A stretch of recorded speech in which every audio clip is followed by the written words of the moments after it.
All right, let's get right into it. We all think we know what stress feels like, right? That jolt, that tension, that feeling where you either want to fight or you want to run. But what if that whole idea, that famous phrase, fight or flight, is actually holding us back? What if it's keeping us from understanding what's really going on inside our own bodies? I mean, really think about it for a second.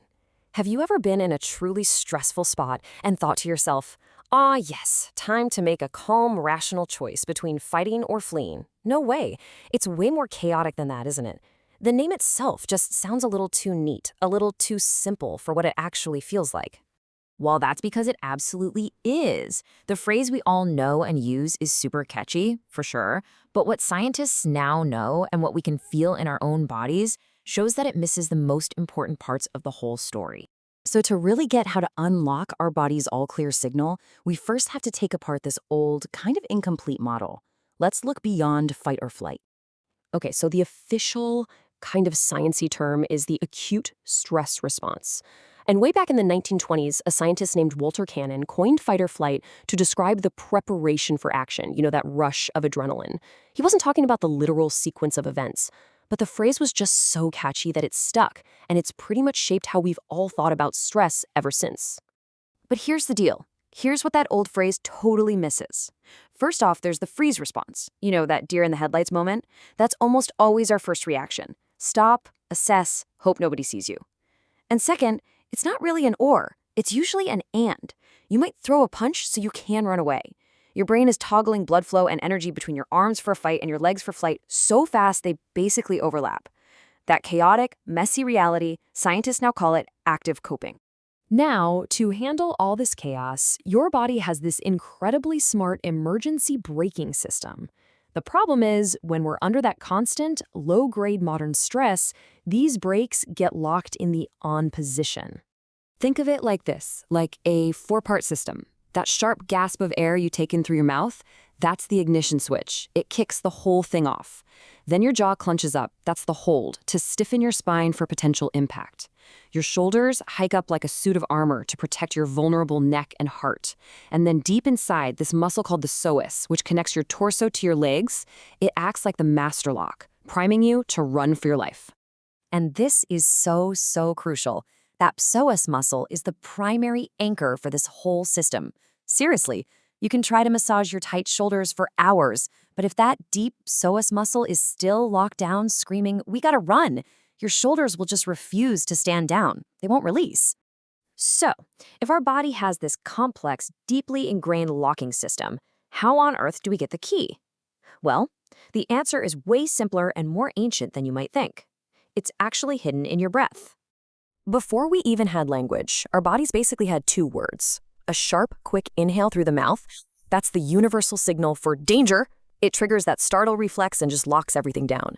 But a long, slow, sighing exhale is the exact opposite.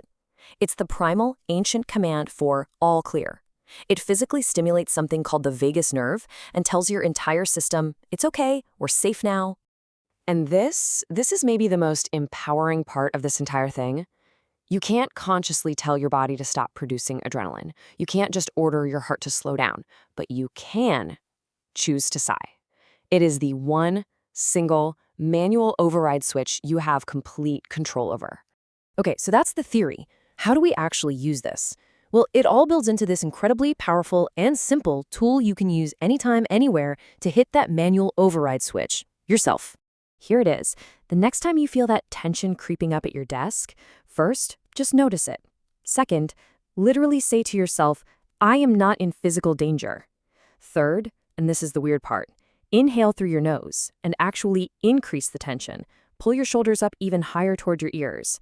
Then, on a long, slow sigh out of your mouth, just let them drop completely, back and down. You're trying to get your collarbones to be level, totally horizontal. Do that 2 or 3 times. Now, that strange step of tightening the muscle even more, it actually has a scientific name, pandiculation. See, when a muscle is chronically tight, your brain can kind of lose sensory control over it. It just becomes background noise. By deliberately squeezing it harder, you force your brain to see the muscle again, which is what gives it the power to finally, fully let it go.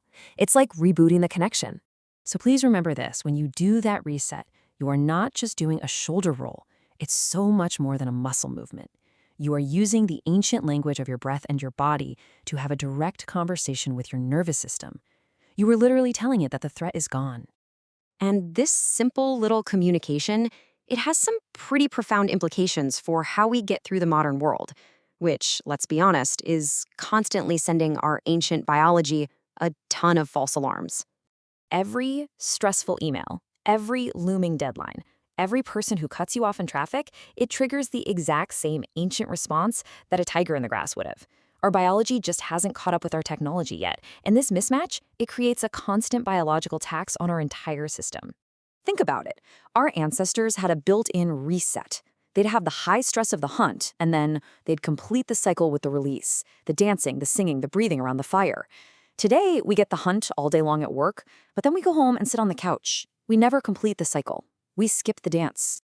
And this is why this matters so much. When that alarm is always ringing, even at a low level, your body diverts blood flow and precious energy away from your prefrontal cortex. That's the part for logic, creativity, emotional control, and it sends all those resources to your muscles.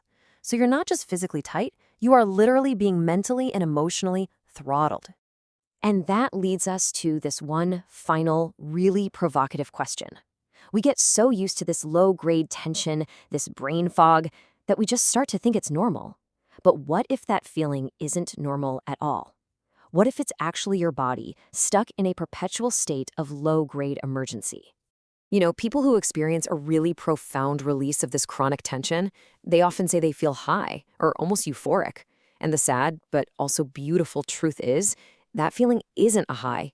It's just the feeling of all that energy and blood flow finally returning to your brain. It's the return to your natural state. It's homeostasis. It's just where you were always supposed to be.